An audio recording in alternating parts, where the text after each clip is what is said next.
오늘 수요 예배에 또 기도에 참석하신 귀한 성도님들, 또 여러 사정으로 가정에서 지금 예배드리고 있는 우리 성도님을 환영하고 또 주님의 이름으로 축복합니다.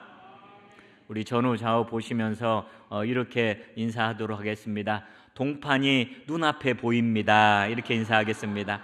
동판이 눈앞에 보입니다. 동판이 눈앞에 보입니다. 우리 신혼교구는 결석에 아마 많이 있을 거예요. 동판이 보이지 않죠? 우리 신혼은 자신 없게 이렇게 이야기를 하는 것 같습니다. 예.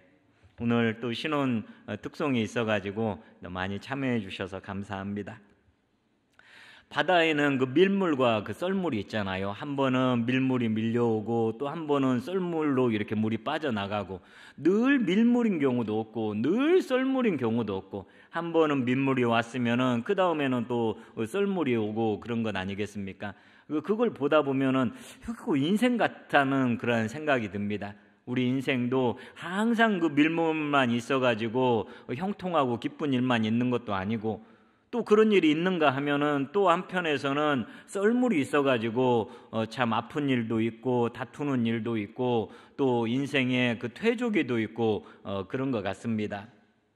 엘리사를 살펴봐도 그렇거든요. 엘리사가 수넴에 왔을 때에 한 부부가 지극정성으로 엘리사를 섬기지 않습니까? 얼마나 지극정성으로 섬기냐면은 자기 집 위에 옥탑방을 지어가지고 들을 때마다 여기서 쉬시고 또 주무시고 드시고 말씀도 준비하고 기도도 하시라고 그렇게 집을 이렇게 임시적으로 지을 정도로 그렇게 섬겨 주었습니다. 그래서 너무 참 기특하잖아요. 그런데 그 집에 아들이 없어가지고 엘리사가 내년 이맘때에 아들이 있을 것이다 그랬는데, 진짜 1년 후에 또 아들이 생겼잖아요. 불임 가정에 이렇게 하나님께서 은혜를 베풀어 주셨는데, 그 아이가 또 잘 자라다가 한 초등학교 저학년쯤 됐을 때에 내 머리야 그 머리를 만지더니 죽지 않았습니까? 그래가지고 또 엘리사가 어린아이 몸 위에 엎드려가지고 기도하고 그러니까 또 어린아이가 또 살아납니다. 이렇게 밀물 같은 그러한 일이 있는가 하면 썰물 같은 일이 있고, 이게 왔다 갔다 하면서 이렇게 일이 진행이 됩니다. 또 오늘 본문은 바로 썰물의 때예요. 왜냐하면 그 땅에 흉년이 왔습니다. 고대의 흉년이라고 하는 것은 주로 날씨하고 연관이 있지 않습니까? 이스라엘은 이른 비와 늦은 비로 비가 둘로 이렇게 나눠집니다. 이른 비가 왔을 때는 파종을 하는 거고요. 늦은 비가 오면은 이제 추수를 하게 됩니다. 그게 적당하게 제대로 내려줘야 농사가 풍년이 되는데, 이게 이제 비가 제대로 오지 않으면은 농사가 망쳐지거든요. 아마 그렇게 비가 제대로 오지 않아가지고 이제 흉년이 찾아온 겁니다. 엘리야 때도 3년 반 동안 비도 오지 않고 이슬도 내리지 않는 그런 때가 있었는데, 그만큼까지는 아니라고 할지라도 이번에도 가뭄으로 말미암아서 이 흉년이 들었습니다. 이 먹을 게 부족해요. 그러면 일반 사람들만 먹을 게 없었느냐? 그게 아니에요. 선지자의 제자들이 모여있는 선지자 학교, 신학교에도 먹을 것이 없습니다. 흉년이라고 하는 것이 바알을 섬기는 사람에게만 온 것이 아니라 하나님을 섬기는 사람에게도 가리지 않고 똑같이 이렇게 찾아왔습니다. 영적으로 헌신되었다 이런 선지자 학교에도 먹을 것이 없습니다. 하나님은 선한 사람에게만 해를 비추어 주는 것이 아니라 악한 사람에게도 해를 비추어 주잖아요. 선한 사람에게만 비를 주는 것이 아니라 악한 사람에게도 비를 주시잖아요. 마찬가지로 이 신학교라고 해서 흉년을 피해 가는 게 아니에요. 흉년이 들면은 바알을 믿는 사람도 힘들고 하나님을 믿는 사람도 힘듭니다. 똑같이 힘든데요. 하나님을 믿는 사람은 그 가운데에서도 특별한 보호를 경험하게 된다는 거예요. 위기의 때에 하나님의 도와주심이 있습니다. 하나님을 따르는 사람을 하나님은 흉년 가운데에서도 특별한 방식으로 먹여주신다는 거예요. 오늘은 해독자가 되라, 이런 제목으로 하나님 말씀을 전하려고 합니다. 엘리사가 했던 사역을 그 세 가지로 그룹핑을 해볼 수가 있거든요. 첫 번째는 백성들의 그 필요를 채워주는, 돌보는 그런 사역입니다. 그 여리고 지역에 있던 사람들의 수건 사업이 뭐였느냐? 여리고에 있는 물만 먹으면은 그 낙태를 하고 이런 일이 있었단 말이에요. 그래서 엘리사 선지자를 찾아와서 그걸 좀 치료해 달라. 그래서 쓴 물을 단물로 만들어 줍니다. 또 수넴 여인이라고 하는 백성 중에 한 여인을 돌봐주고 아들을 갖게 하고 또 살려주고, 이렇게 백성들의 어려움을 돌아보는 그런 일을 하고요. 또 하나는 국가를 보호하는 그러한 일도 합니다. 엘리사가 외적의 침입을 막습니다. 아람 군대가 쳐들어오는 것을 막고 아람 군대 눈을 멀게 해가지고 이렇게 하는 그러한 일도 하고, 때로는 왕에게 충고도 하고, 때로는 어떤 사람에게 기름을 부어가지고 그 사람을 왕으로 삼기도 하고, 이런 큰 일들을 또 합니다. 또 하나 세 번째 하는 일이 뭐냐면은 후진 양성이에요. 자기 다음 이어가지고 하나님의 말씀을 전할 그러한 선지자들을 양성하는 겁니다. 그래서 이 선지자 학교가 있었거든요. 열왕기상 1장에 보면은 학교가 세 군데 있습니다. 길갈에 있고 베델에 있고 여리고에 있고, 길갈 선지자 학교, 베델 선지자 학교, 여리고 선지자 학교, 이런 곳을 엘리사가 다니면서 훈련하고 가르치는 거거든요. 오늘 본문에 보면은 엘리사가 다시 길갈에 이르렀다. 다시라는 말을 보면은 엘리사는 전에 또 여기를 한번 왔던 곳이구나. 언제 왔습니까? 열왕기 하에 따르면은 열왕기하 2장에 엘리사가 엘리야를 따라갈 때 그때 길갈에 들른 겁니다. 얼마나 이제 그 시간이 흘렀는지는 모르죠. 몇 개월 내지는 수년이 지났을 수도 있습니다. 여러분, 선지 생도들이 엘리야 뒤를 이어 엘리사가 선지자가 됐는데, 이 엘리사가 왔을 때 얼마나 반가웠겠습니까? 참 오랜만에 이 길갈에 온 거예요. 그래서 이제 엘리사를 직접 보는 것만 해도 이렇게 좀 아마 흥분이 되지 않았을까, 그런 생각을 해봅니다. 오늘 어떤 분이 저에게 오늘 너무너무 피곤해가지고 오늘 교회 안 오려고 그랬는데 주보를 보니까 설교 윤영배 목사님 이렇게 써있었다는 거예요. 그래가지고 교회를 가기로 했다. 그거 오셨더라고요, 그분이. 아니, 매주 보는 저를 이렇게 수요일 날 설교한다고 오시는 분이 있는데, 엘리사 같은 경우는 몇 개월 내지 몇 년 만에 이렇게 보는 선지자 아닙니까? 얼마나 선지 생도들이 기대하면서 엘리사를 만났겠습니까? 아마 엘리사가 그들을 만나가지고, 얘들아, 선지자는 이런 일을 하는 사람이 선지자야. 지금은 바알이 득세하고 있는 이럴 때에 우리 선지자는 이렇게 또 사역을 해야 한다. 백성들 도와줄 때는 이런 방식으로 해야 한다. 신방 갈 때는 이렇게 해야 한다. 그런 걸 가르쳐 주었을 거예요. 근데 때가 흉년이잖아요. 오랜만에 온 엘리사 선지자에게 좋은 것을 그래도 마련을 해서 대접하고 싶은 그런 마음이 있었을 텐데, 흉년이라서 대접할 게 없어요. 대접할 게. 이제 엘리사가 말씀을 가르치고 있는데, 선지 생도들이 엘리사를 빤히 이렇게 쳐다봅니다. 여러분, 엘리사가 그 눈빛에서 뭘 읽습니까? 빤히 자기를 쳐다보는 그 눈빛에서 뭘 읽느냐면은, 이 사람들이 지금 배가 고프구나, 그걸 읽는 거예요. 제가 본문을 보면서 참 감사한 마음이 들었던 게 뭐냐면은, 엘리사가 이렇게 말하지 않았다는 거예요. 너희는 선지 생도들 아니냐? 너희는 복음을 위해서 아굴골짝 빈들이라도 내가 가겠습니다 그러면서 온 사람들 아니냐? 바알들과 맞서서 싸워야 하는 사람들 아니냐? 그런데 먹을 것이 좀 없다고 그래서 그렇게 흐리멍텅한 눈빛을 하면은 되겠느냐? 먹을 게 없으니까 우리 다 같이 금식기도 하자. 엘리사가 이렇게 하지 않았다는 게 너무너무 나는 그게 감사한 거예요. 38절에 보면은 엘리사가 다시 길갈에 이르니 그 땅에 흉년이 들었는데 선지자의 제자들이 엘리사의 앞에 앉은지라 엘리사가 자기 사환에게 이르되 큰 솥을 걸고 선지자의 제자들을 위하여 국을 끓이라 하매. 뭘 끓이라고 합니까? 국을 끓여라, 국을. 거기에 선지자들이 몇 명 있었는지는 몰라도 큰 솥을 걸고서 국을 끓여가지고 나를 위해서가 아니라 선지자의 제자들을 위해서 국을 끓이라는 거예요. 엘리사가 지금 이 제자들의 배고픈 소리를 들어주고 있는 것 아닙니까?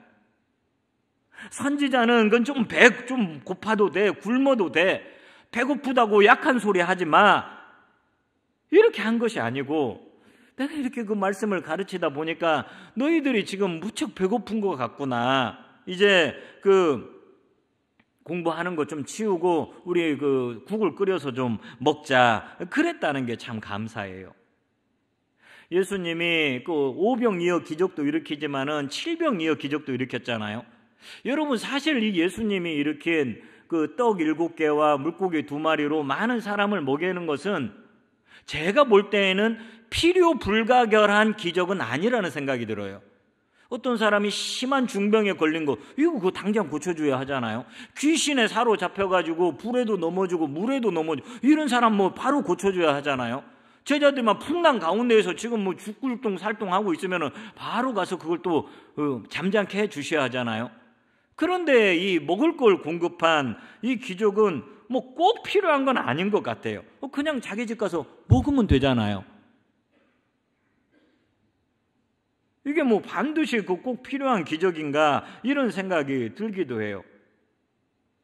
근데 주님께서는 오병이어 기적, 칠병이어 기적을 베풀어 주시는데 왜 그런가 그 이유를 보니까 마태복음 15장 32절을 보세요. 같이 한번 읽어보겠습니다. 예수께서 제자들을 불러 이르시되 내가 무리를 불쌍히 여기노라. 그들이 나와 함께 있는지 이미 사흘임에 먹을 것이 없도다. 길에서 기진할까 하여 굶겨 보내지 못하겠노라. 아멘. 내가 무리를 불쌍히 여기노라. 그들이 혹시나 길에서 기진할까 봐 떡을 좀 먹여서 보내고 싶으셨다는 거예요. 여러분, 예수님이 40일 금식할 때 예수님은 떡을 만들어 먹지 않았습니다. 지금 예수님이 이 기진할까 봐 걱정하는 그 사람들 있잖아요. 이 사람들보다 예수님은 10배, 100배 더 배가 고팠을 거예요. 그런데도 예수님은 자기 자신을 위해서는 떡을 만들어 먹지 않으시고 조금 배가 고픈 무리들, 그 무리들을 위해서는 그 능력을 사용을 하십니다. 왜 그러느냐? 너무너무 그들이 불쌍한 마음이 치밀어 오른 거예요. 예수님이 배고파하는 사람에게 여러분 이렇게 말씀하지 않았습니다. 사람이 떡으로만 사는 것이 아니다. 하나님의 말씀으로 사는 것이다. 좀 배 고프다고 죽는 것 아니야. 너희들 하나님의 말씀으로 배불렀잖아. 내가 말씀 가르치는 걸로 너희 배불렀잖아. 이제 너희들 각자 집으로 가서 밥을 먹으면 되는 거야. 우리 예수님이 그렇게 하지 않으시고 집에 가는 동안에 행여나 너무너무 배가 고파가지고 기진맥진하는 사람이 있을까봐 이 떡을 먹여서 보내주셨다는 거예요. 예수님은 우리가 어떤 존재인가를 잘 아세요. 어떤 존재입니까? 떡을 먹어야 사는 존재라는 것을 우리 예수님이 잘 아세요. 말씀을 먹어서 영이 살아야 하지만은 떡도 먹고 육이 살아야 한다는 걸 아세요. 그래서 배 쫄쫄 굶어가면서 꼬르륵 소리 내면서 갈 그 사람들을 안타깝게 여기시고 배불리 떡을 먹게 하십니다. 때로는 선교 현장에 이게 이제 우선순위로 충돌하는 경우가 있거든요. 저 사람들에게 떡을 먼저 줘야 하느냐, 말씀을 먼저 줘야 하느냐. 꼭 뭐가 먼저라고 이렇게 할 수는 없을 것 아니에요. 떡도 주어야 하고 그들에게 또 말씀도 주어야 하고 이 두 가지를 이제 다 줘야 할 겁니다. 김만영 목사님이라고 주일학교 전문가인 목사님이 계십니다. 지금은 이제 연세가 좀 되셨지만은 이분이 오래전에 쓴 SS 혁신 보고서 이런 책이 있어요. 여기서 SS라고 하는 것은 Sunday School, 주일학교라는 뜻입니다. 그 책에 보면 이제 이런 말이 나와 있거든요. 과거에는 교수법이 중요했다는 거예요. 교수법이 중요하다는 건 뭐냐? 선생님이 준비하는 게 중요하다는 거예요. 선생님이 잘 준비해가지고 좋은 방식으로 잘 가르쳐 주는 것, 이거 중심이었는데, 그런데 최근에는 교수법 중심이 아니라 학습법 중심으로 바뀌었다는 거예요. 어떻게 하면은 그 학생들이 잘 배울 수 있을까 하는 학생의 관점에서 교육을 보는 거예요. 그래가지고 그 눈높이 교육, 이런 말이 그래서 나오는 겁니다. 배우려고 와서 앉아있는 그 사람들의 상태, 그 사람의 수준, 이걸 먼저 연구하고 가르쳐야 한다는 거예요. 엘리사와 선지 생도들이 앉아있는 교실로 여러분 한번 간다고 생각을 해보세요. 엘리사가 지금 아무리 그 주옥 같은 말씀을 전한다고 해도 그게 이렇게 귀에 잘 들어오겠습니까? 안 들어오겠습니까? 잘 들어오지 않는 사람이 많을 거예요. 여러분처럼 사모하면서 이렇게 오신 분들은 하나님의 말씀이면 됐지, 똑같은 게 무슨 필요가 있느냐, 여러분은 또 그렇게 생각하시잖아요. 그래서 저녁도 안 먹고 이렇게 오신 분 계시잖아요. 안 먹어도 돼, 하나님 말씀 먹으면 되죠, 이런 분도 계실 거예요. 그죠? 저녁은 다 드시고 오셨나요? 예, 저녁을 드시고 오셨으니까 이 말씀이 귀에 들어오는 거예요. 저녁 안 먹은 분들은요, 벌써 집에 가서 오늘 치킨 먹을까, 요즘 배달비 많이 올랐다는데 뭘 시켜 먹을까, 직접 가서 사 먹을까, 이런 생각으로 지금 가득 찰 거예요. 근데 이 엘리사가 센스가 있다가 보니까, 우리 책 덮자, 우리 책 덮고 밥 먹고 그 다음에 수업하자, 그 어떤 입장입니까? 막 교수의 법을 가지고 1시간 동안 내가 이만큼 말씀을 가르쳐야 하는데, 그래가지고 막 그것을 주입식으로 하는 것이 아니라 너무너무 배고파하는 선지 생도들의 입장에서 제자들이 지금 뭐가 필요한지를 잘 알고서 그걸 채워주려고 하는 거 아니겠습니까? 저는 이제 목사니까 이 부분을 묵상하면서 마음속으로 이런 기도 제목을 갖게 됩니다. 하나님, 우리 성도들이 꼬르륵 꼬르륵 하는 소리를 들을 줄 아는 목사가 되게 해주십시오. 여러분 그렇지 않습니까? 성도들은 지금 배가 고파가지고 꼬르륵 꼬르륵 하고 있는데, 목사는 또 귀가 다쳐가지고 그 소리를 듣지 못한다면은 얼마나 안타까운 일입니까? 귀가 열리고 감각이 있고 센스가 있어가지고 민감하게 성도들의 필요를 잘 채워줄 줄 알아야 한다는 거예요. 엘리사가 그냥 나는 스승이니까 무조건 내 말을 들어라, 날 따라라, 그런 자기 중심적인 사역이 아니고 백성 중심의, 신학생 중심의 사역을 했다는 거예요. 여러분 상징적으로 표현을 하면은요, 여러분은 그러면은 남편의 꼬르륵 꼬르륵 하는 배고픈 소리를 여러분은 듣고 계십니까? 남편은 지금 사회에 나가가지고 힘든 경쟁 사회에서 많이 지쳐있고 쉬고 싶고 배에서는 상징적으로 꼬르륵 꼬르륵 소리가 나는데요, 여러분 아내가 꼬르륵 꼬르륵 하는 소리를 들을 수 있어야 한다는 거예요. 당신 힘들지? 힘내. 그냥 월급 안 갖다 준다고 재촉만 할 것이 아니라, 남편이 사회생활을 하면서 힘들고 지친 꼬르륵 하는 소리를 듣고 필요를 채워줄 수 있는 그런 아내가 되어야 한다는 거예요.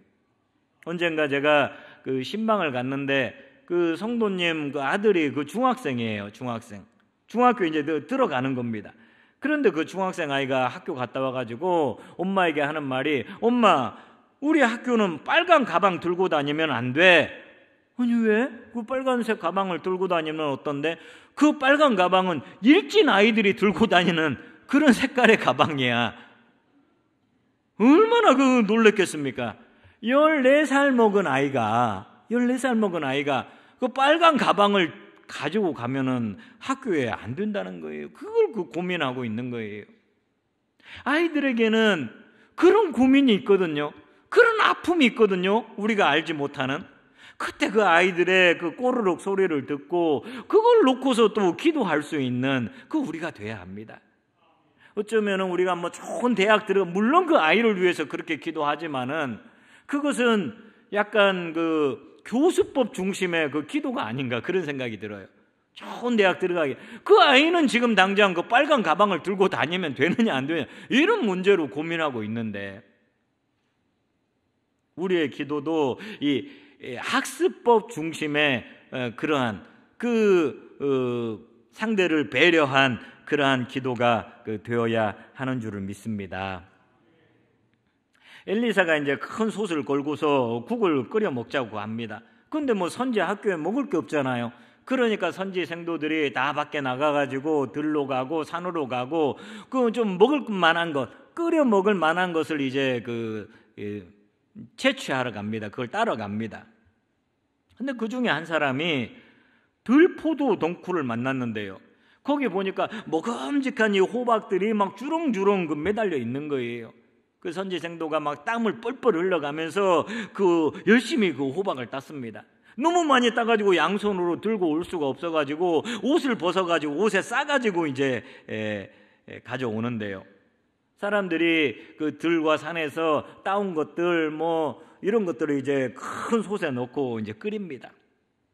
그 맛있는 냄새가 이제 학교에 진동하고 있습니다. 이제 다 이거 가지고 그 야채국을 이제 다 국그릇에 퍼주면서 이제는 감사 기도하고 먹자 이렇게 이제 하고 먼저 이제 받은 사람이 숟가락으로 몇 숟갈 먼저를 또 먹는데 먹는 순간에 막 비명을 지르는 거예요. 이거 막 국 맛이 너무 이상하다. 목이 아프다. 따갑다. 왜 그러냐면은 그 한 선지생도가 열심히 따온 이 들호박이라는 것은 먹을 수가 없었던 거예요. 그 호박에는 독이 들어있는 호박이에요. 얼마 전에 제가 그 유튜브를 보다가 지리산 나물로 이렇게 비빔밥 장사하는 사람 이야기를 본 적이 있습니다. 이분이 그 지리산 나물로 이 비빔밥 장사를 해가지고 1년에 수억 원을 번다는 거예요. 내가 그거 보고서 야 나도 지리산에 아니 그 나물을 해가지고 나물을 팔아가지고 수억을 버는 식당인 거예요. 그 사람들이 그 식당에 들어가면은 먼저 돈부터 내요. 돈부터 내고 거기에 있는 그 많은 그 나물들이 있거든요. 뭐 수십 종류가 있는데 우리가 잘 모르는 나물들이 있잖아요. 그런 나물들이 막 다 있는 거예요. 그러니까 PD가 그 나물을 도대체 어디서 이렇게 채취하는지 궁금하잖아요. 그래서 따라갑니다. 어떤 나물을 이렇게 채취하는지. 근데 PD가 볼 때는 그냥 눈에 보이는 걸로 아무거나 다 뜯는 것 같은 거예요. 그러니까 그 나물 채취하는 사람이 하는 말이 PD님, 제가 지금 아무거나 다 이렇게 하는 것 같지요? 그게 아닙니다. 저는 어렸을 때부터 엄마 따라다니면서 지리산을 돌아다니고 엄마가 캐는 것을 봐왔기 때문에 그래서 제가 이렇게 캐는 겁니다. 아무거나 저 따라가지고 캤다가는 큰일 납니다. 그 큰일 날 사람이 지금 여기 있는 거예요. 아무것도 모르고 그냥 호박처럼 생겼으니까 야 이거 갖다가 끓여 먹으면 맛있겠다 해가지고 그것을 잔뜩 따간 거예요. 산에 있는 뭐 버섯이나 또 나무에 이렇게 피어있는 버섯, 이 모양이 그 버섯이라고 해서 여러분 먹으면 안 되잖아요. 함부로. 뭐 독이 있기 때문에. 이 들호박이 그런 거예요. 콜로신드라고 하는 독성 물질이 아닌가 그런 추정을 해봅니다. 이 독성 물질이 있어가지고 잘못 먹었다가는 뭐 식중독을 일으키고 큰 어려움에 이제 빠지게 되는 거예요. 여러분 이 들호박을 따온 이 선지생도의 입장에서는 얼마나 그게 참 당황스러운 일입니까? 땀 뻘뻘 흘렸는데 열심히 그것을 따왔는데 그 안에 독이 있었고 이제는 그 국을 먹으려다 사람들이 얼마나 실망했겠어요. 배고픈데 뭐 잔치식으로 그래도 국이라도 이제 마음껏 끓여서 먹으려고 탁 숟가락을 드는 순간에 먹을 수 없는 그 독성 물질이 거기에 들어있으니까 여러분 열심히 한다는 것은 참 중요합니다. 그런데 여러분 그 열심 속에는 지혜가 같이 동반이 돼야 돼요. 열정적으로 하는 게 너무너무 중요하지만은 그만큼 그 방향을 잘 잡고서 그 열정적으로 하는 게 그 너무 중요합니다.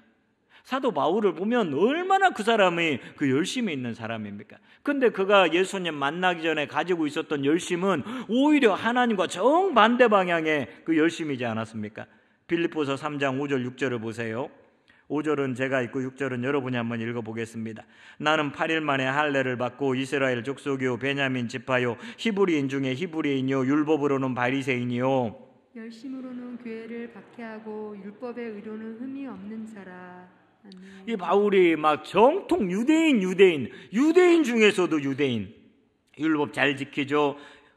또 그 바리새인이죠. 얼마나 그 열심이 대단했습니까? 그런데 그 열심을 가지고 오히려 하나님의 교회를 박해했다는 거예요. 이런 사람은 그 열심 없는 게 더 낫지 않습니까? 우리는 그 열심이 있어야 합니다. 열정이 있어야 합니다. 뭘 해도 열심을 가지고 열정을 가지고 해야 합니다만 그 열심이 이 바른 방향을 가지고 있는가, 그 열심이 그 지혜를 가지고 있는가, 그런 것을 점검을 해봐야 돼요. 100m 달리기 아무리 열심히 뛰면 뭐합니까? 결승전 반대 방향으로 뛰면 아무 소용없습니다. 이단들 보세요. 우리는 이단들 열심을 쫓아갈 수가 없어요. 이단들 만약에 공예배 출석 부활운동 하잖아요. 여기까지 다 자리 다 찰 거예요. 여기까지. 뭐 3층 4층 뭐 다 하고 여기도 다 차고 뭐 비전울의 영상으로 하고 그렇게 할 거예요. 이단들은. 담임 목사님이 한마디 하면은 아멘 하면서 뭐 100% 순종하고 뭐 이런데 뭐 무릎 꿇고 앉고 보조의자 막 다 놓고 그렇게 할 거예요. 그런데 우리는 그런 거 부러워 안 해요. 그건 잘못된 방향이니까. 그 잘못된 열심이니까. 그 신천지 사람들 보세요. 다른 교회 잠입을 한다니까. 잠입을 새가족인 것처럼 저 새가족인데요. 이렇게 그 잠입을 해가지고 열심을 내가지고 거기서 막 하다가 교회를 이렇게 무너뜨리는 무슨 산 옮기기 작전인가 그런 걸 하죠. 얼마나 그 열심이 있습니까? 그런데 그 열심은 자기를 망하게 하고 가족을 망하게 하고 사회를 망하게 하는 그런 그 열심인 거예요. 저와 여러분은 열심과 지혜가 결합될 수 있기를 주님의 이름으로 축복합니다. 열심이 있고 지혜가 있고 열정이 있고 바른 방향이 있는 그런 성도들 되기를 바랍니다. 옆에 계신 성도님은 열심만 있는 것 같아요? 지혜만 있는 것 같아요? 아니면 열심과 지혜가 잘 플러스된 그 조화된 사람 같아요? 한번 옆 사람 보면서 그 축복하도록 하겠습니다. 열심과 지혜가 조화를 이루고 있으십니다.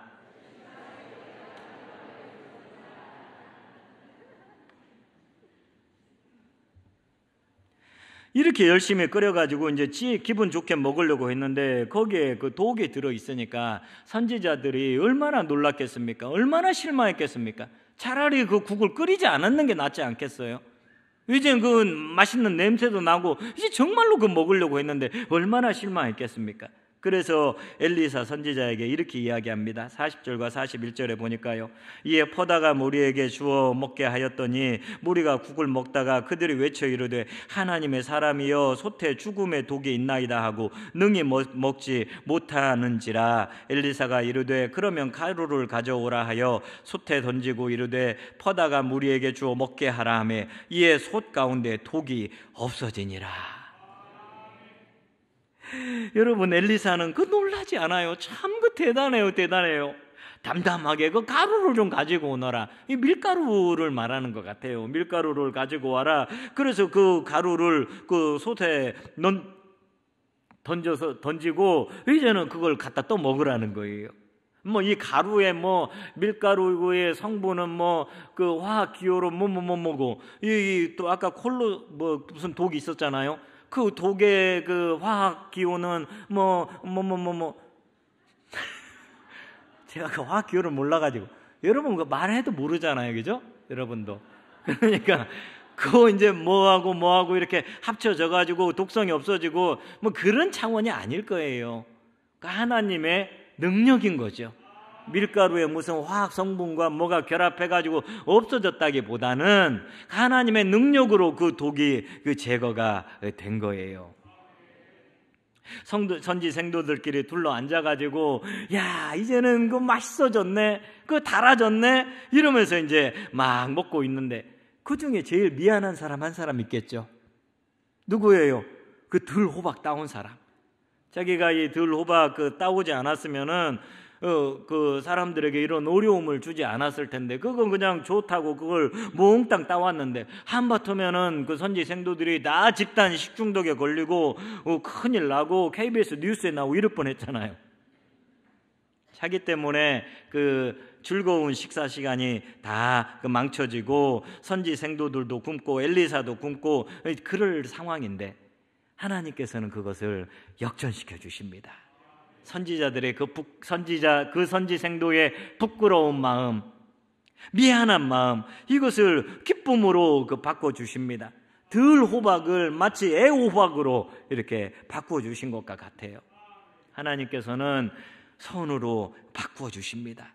오늘 본문이 보여주는 건 뭐냐? 하나님은 흉년의 때에 자기 백성을 돌봐주신다는 거예요. 실수해서 그 독이 있는 국을 끓인다고 할지라도 그 국을 맛있게 바꾸어서 기쁨을 주시는 겁니다. 하나님은 당신의 백성을 돌봐주십니다. 위기의 때에 외면치 않으시고 백성을 먹이시는 하나님이세요. 공중 나는 새를 보라, 농사하지 않으며 곡식 모아 곡간 안에 들인 것이 없어도 새싹 주관하는 주님 새를 먹여주시니 너희 먹을 것을 위해 근심할 것 무엇냐. 할렐루야. 이 흉년의 때에도 먹을 것을 공급해 주시는 우리 하나님, 우리 예수님께서 말씀하시기를 마태복음 6장 25절 26절에 보니까요, 그러므로 내가 너희에게 이르노니 목숨을 위하여 무엇을 먹을까, 무엇을 마실까, 몸을 위하여 무엇을 입을까 염려하지 말라. 목숨이 음식보다 중하지 아니하며 몸이 의복보다 중하지 아니하냐. 26절은 같이 한번 읽어보겠습니다. 공중의 새를 보라, 심지도 않고 거두지도 않고 창고에 모아들이지도 아니하되 너희 하늘 아버지께서 그러시나니 너희는 그것들보다 귀하지 아니하냐. 아멘. 너희는 이것들보다 귀하지 아니하냐. 할렐루야. 우리 하나님은 우리의 하늘 아버지가 되십니다. 그분은 이름 모를 그 공중의 새를 먹이시는 하나님. 여러분 밖에 나가보세요.